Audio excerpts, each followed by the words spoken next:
Hello everyone, I'm Chester44 and welcome to this Let's Play of Tyranny.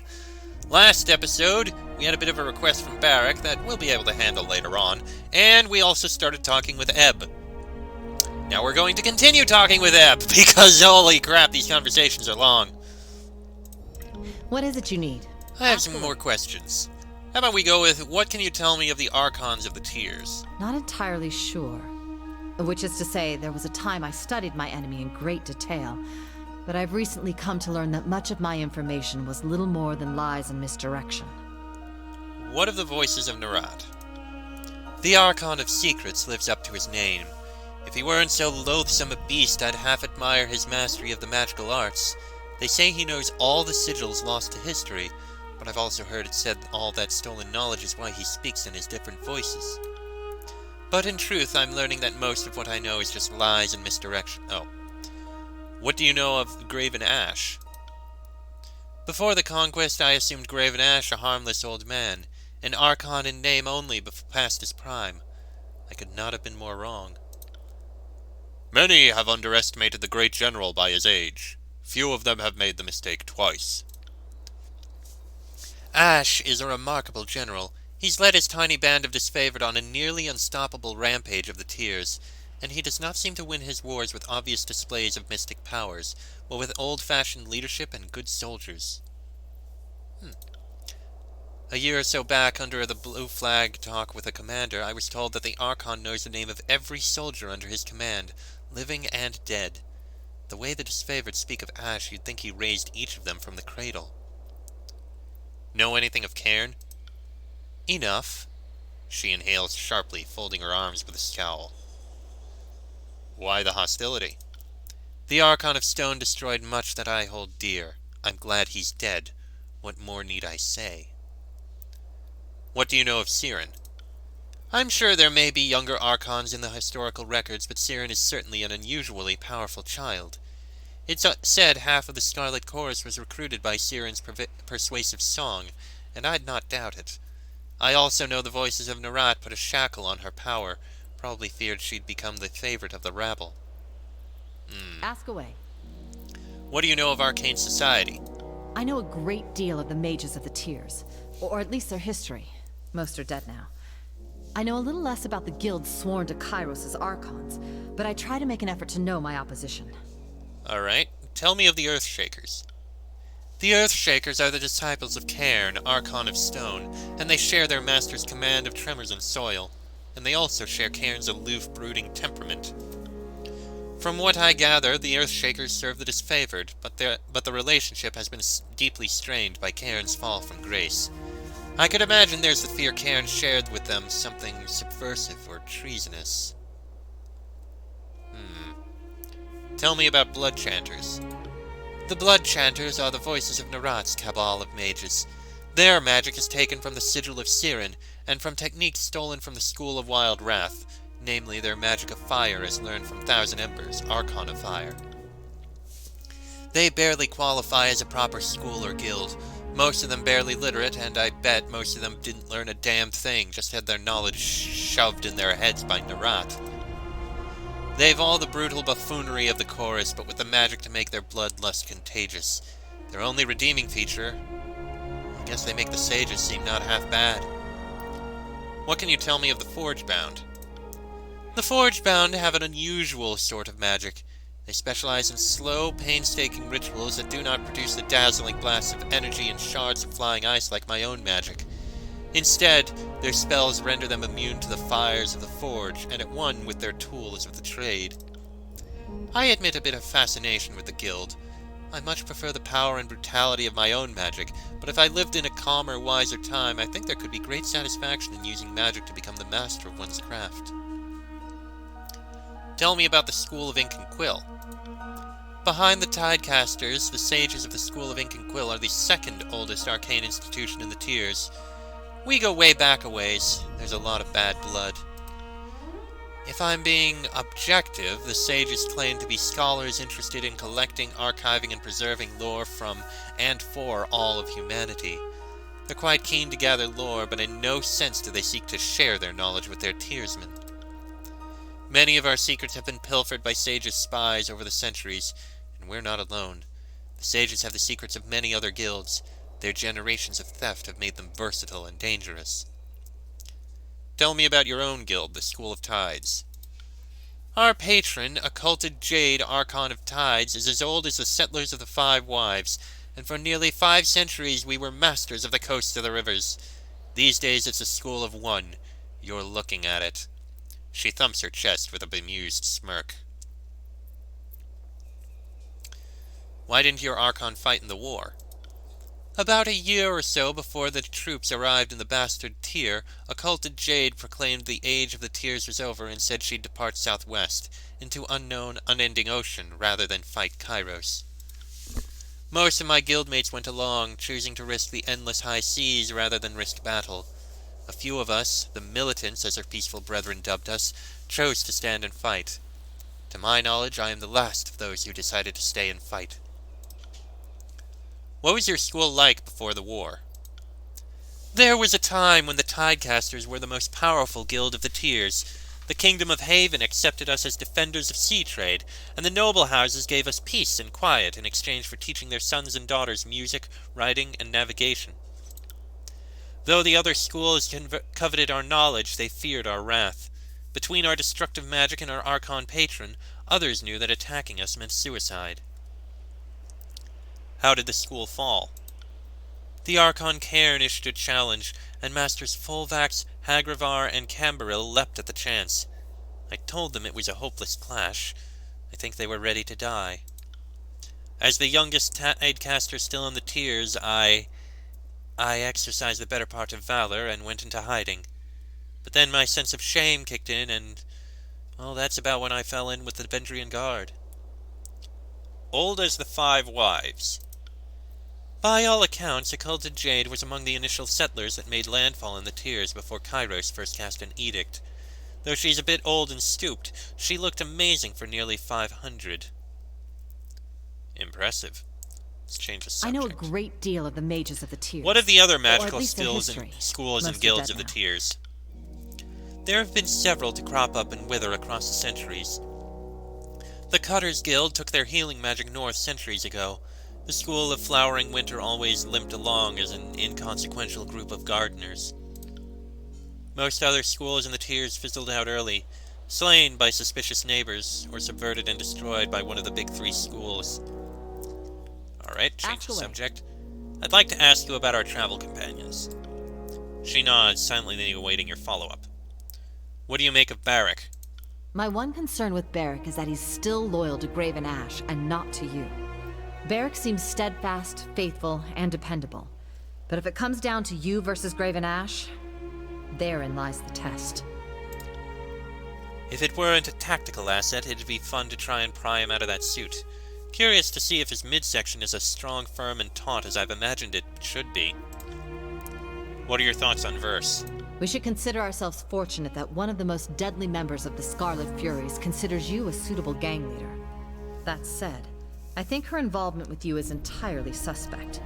I would wager good money the voices of Narathis listening through her, or perhaps seeing what she sees. What's your take on Lantry? Probably the only word thief I haven't wanted to dismember. Him, I'd merely play with an ice knife. The wandering scholar thing seems an act. It's always an act with the sages, always pretending to know less than they really do. I'm sure he's got 1,000 reasons for why he's not like them, or more trustworthy than the rest. But I know his type, and so I don't trust him. Ah, that's high praise coming from you. I'm going to take this staff and repeatedly jam it into your backside until you prolapse.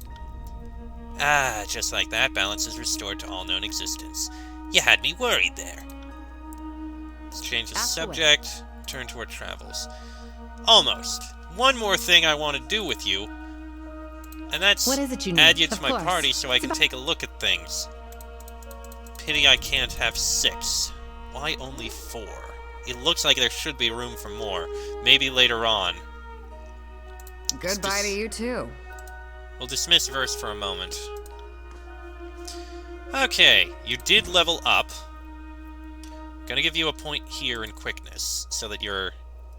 Oh, we can keep improving. Okay, so Let me take a look here. Hold on, don't save. Yeah, you're a mage, without a doubt. Syzygy? Really? Okay, you are primarily a mage, so you're mainly going to want spells and the like. I think spell cooldown actually would be good. Bring that to 2, a little bonus. A little accuracy, I think that works. Now then, let's see, what skills do you have? You start off with Repelling Blast. Create a powerful jet of water that strikes a nearby target and knocks them back. Mother's Embrace. Slowly... Oof. Surround a globe of water around the target's head, leaving them to slowly drown. Oh, wow! That is brutal! Afflictions have their definitions reduced. Frost damage. Shock and frost damage, which would be good. Ooh, Clear Mind would be very good. Repels foes. Removing a random hostile effect. Bonus to damage dealt by staves. Bonus to staves. Mother's Embrace erupts. Nearby targets are afflicted with drowning. That would be good. Thick Fog reduces enemy accuracy and grants a bonus to the party's subterfuge. That would be nice. Spells and abilities gain a larger area of effect. More shock and damage. So you're a shock and damage specialist, at least with title.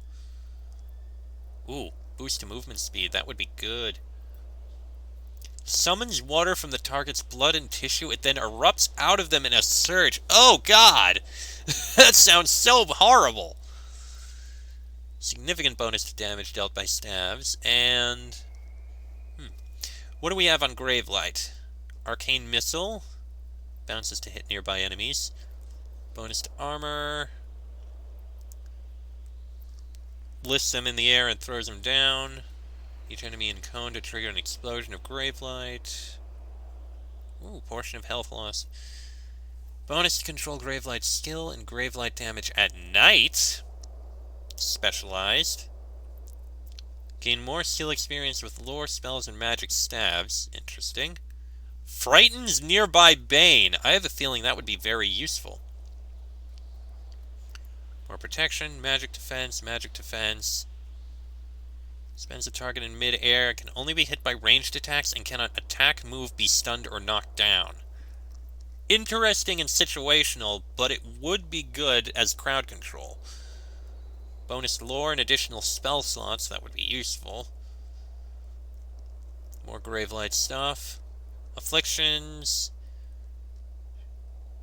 Same as the other side, and teleports across the battlefield. So, title seems more damage focused, Gravelight seems more support focused. I think I'm going to be more damage focused. So we'll take that. We'll take that. I guess we should have Arcane Missile just to have it. And I think we'll go with Student of Magic. I think that works. Alright, so what do you currently have?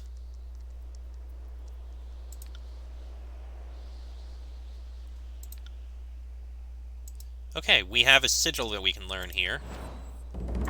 Sigil of Guarded Form. So you're currently wielding Tidecaster's Garments, Tidecaster's Boots, Tidecaster's Gloves, and you have Syzygy, which has a chance of causing Frozen. Okay. We do need to give you something.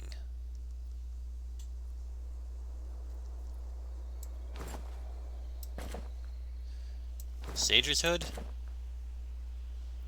Yeah, it's the same as the Earthshaker Hood. Gotta hide that. Already know that sigil. Doesn't look like there's anything else really that I want to give you. Oh wait, I have this hood. Calf of Precision. Didn't realize I had this. It's better than the Scarlet Fury Helm. Which might go to someone, but I don't know who. No, you can't actually wear something different. Wait, Striker's Cowl. Okay, that's since you're far away, that would be fine. Is your shield? Yeah, we can swap that out.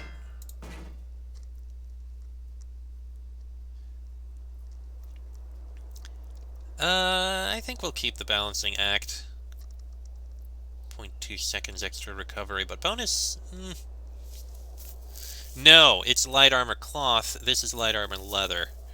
Alright, I'll throw this in here.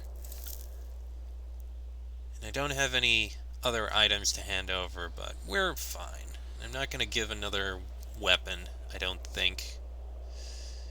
Okay, so let's take a look at various things here. Guarded form, expression used to create spells that alter the target. Oh yeah, what spells do you have?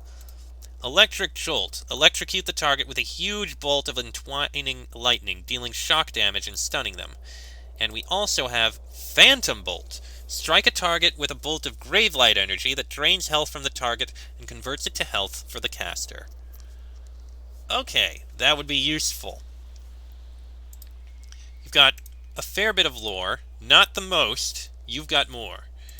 But let's see here. What can we do with this? We have Sigil of Guarded Form for Champion's Fortune.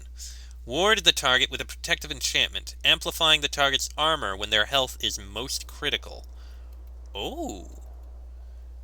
Extra armor when under 35% health. That's a very good one.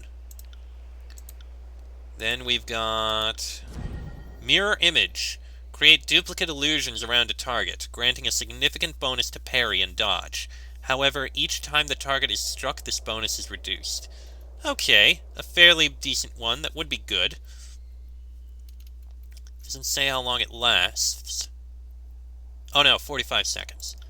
Okay, what about this one? Vital Body. Enchant the target with a long-lasting regenerative effect. Okay, regenerative abilities. It's fine. Next we have Permafrost. Coat the target in a thick layer of icy armor. While protected, slash, pierce, and frost armor are greatly increased, but shock and crush armor are reduced. Interesting, but I don't think so. Grounding Core. Wreathe the target in electrical energy. Enemies that strike the ally are zapped for shock damage. Ooh, I kind of like that. That does seem like a good one. In my opinion, anyway. And finally, we have Haste. Oh, yes. Lightens the target's body by enchanting them to repel resisting forces. This allows them to move faster and reduces recovery.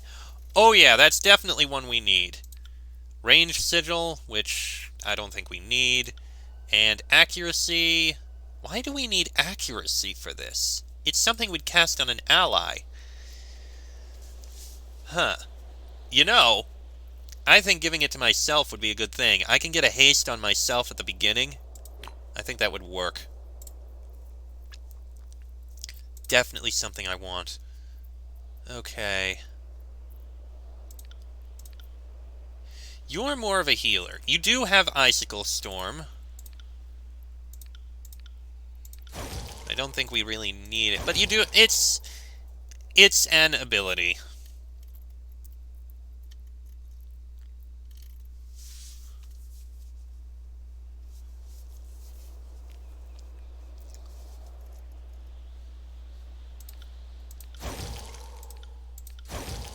Yeah, you're more of a support type of person.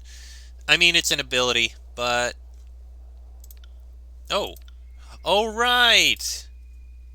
That one's fire and ice.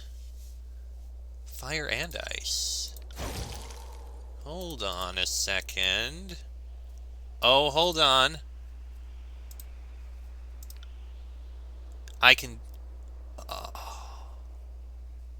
Damn, he doesn't quite have enough. Unless I lower the range. If I lower the range, I can update it to that. It's just a wider radius. You know what? Sure. We'll change it. And we'll rename it.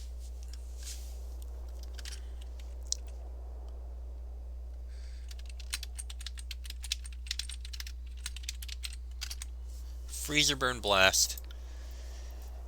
Because why not?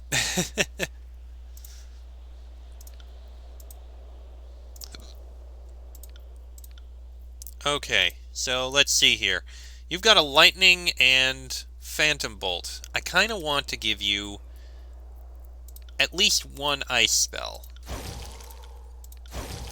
Rhyme Spike? That might actually be a good one to have for you. You can't do that. Let's see. Accuracy? No, I don't think so. Intensity? Oh, I could see Intensity. Range would be higher, but no, let's go with Intensity. And we'll give you this. Now you have an Ice spell and a fire and a Lightning spell and a Phantom spell.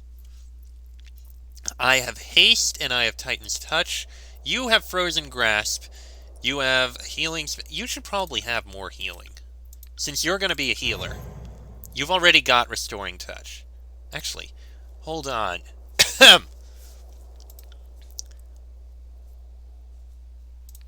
27 health. Yeah, we don't need accuracy, but that, I think that would be good to have. Can we get range as well? Yes. So yeah, I think we can do that. You've already got Titan's Touch, which you can buff.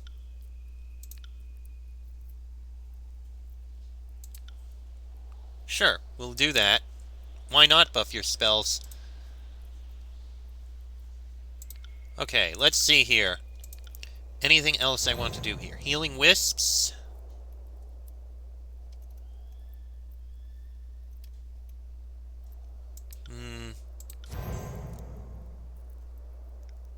I don't know here. I mean, some of these do look like they would be good. In fact, Grounding Core does seem like it would be an amazing spell to have on Barrack. It would make sense, in my opinion. If he had this, it would make so much sense. He's basically a giant living lightning rod then. Ah, but he doesn't have the lore. However, I think he would have this instead. Yeah, I like the idea of giving Barrack some lightning spells. Interrupting them and sending them flying back. Don't care for that. Electric Jolt. Dealing shock damage and stunning them. And Fulmination. Fulmination is a very cool spell. Actually, Electric Jolt is pretty good, and you have that, but Fulmination just sounds so awesome. Can't do the Intensity. Nope. Not gonna bother with the range. You know what?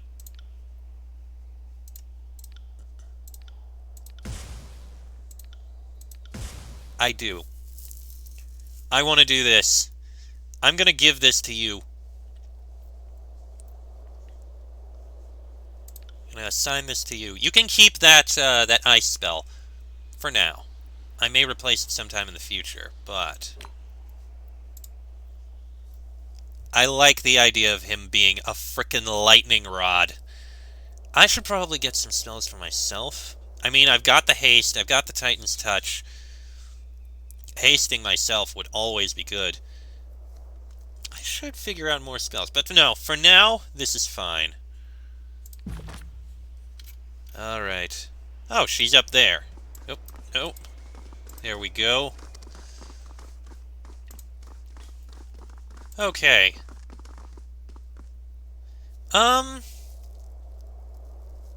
You know what? I'll go with this group of 4 for now. And I am going to end this episode here, because I think it's gone on about long enough. Some more learning from Ebb, and some experimenting with spells. Yeah, I think that's fine. Next episode, I think it's time to finally take a look at the Spire and see what we have to deal with that. But that'll be in the next episode, so until then, I'm Chester44, that is Jason Pendragon, Barrick, Lantry, Ebb, and Verse all the way back there. This has been a Let's Play of Tyranny, and I shall see you all next time.